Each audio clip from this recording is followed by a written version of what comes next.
আমরা মানুষ বর্তমানে জ্ঞানী বৈজ্ঞানী বেশি হয়ে গেছি, বুদ্ধি বেশি হয়ে গেছে। ছেলেরা একটা গেম খেলে, কি নাম কি? Free fire. আর একটা কি?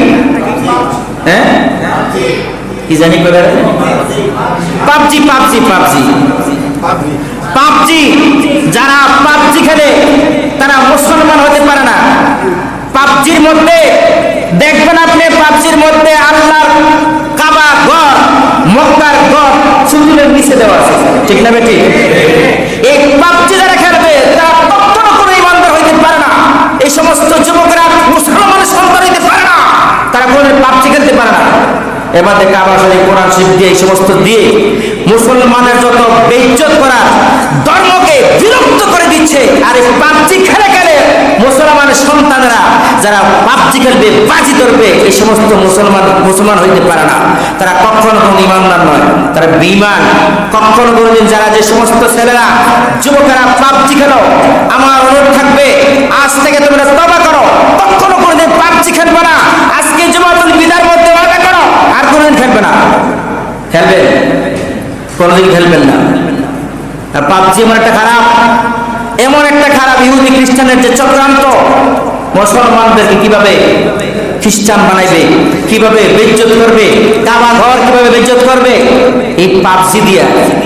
বন্ধুরা আমার, আমি জানতাম না। আমি একটা ভিডিও দেখছি পাবজির কি অবস্থা, তাকে না দেখলে তো বোঝা যাইত না। দেখলাম, ফুলমান নিচে গেলাম, আমার এমনে না হেমনে, বাচ্চারা কিন্তু জানে, আমি তো জানি না, জীবনও সিরিয়াও না, নামও জানি না। তো বন্ধুরা আমার, আপনার ছেলে, আপনার মেয়ে আপনার টাকা নিয়ে বাজি ধরে পাবজি খেলে ইসলামের উপর আঘাত আসছে, সুতলের নিচে মক্কা, কোরআন শরীফ দিয়ে বেইজ্জত করতেছে, আল্লাহর কালামের বেইজ্জত হচ্ছে, মক্কার ঘরের বেইজ্জত হচ্ছে। পাবজি কোনোদিন খেলবেন? খেলবেন কোনোদিন? পাবজি খেলবেন না।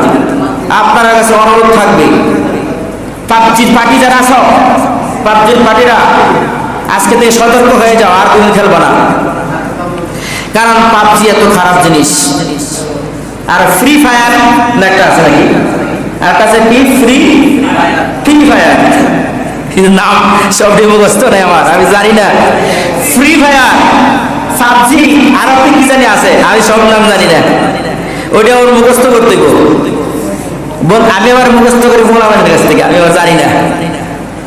চিন্তা করে দেখেন, মুসলমানের সন্তান রোজা দিন বসে পাবজি খেলে, বসে ফ্রি ফায়ার খেলে, গেমস খেলতেছেন, কোরআনের সাথে সম্পর্ক নাই।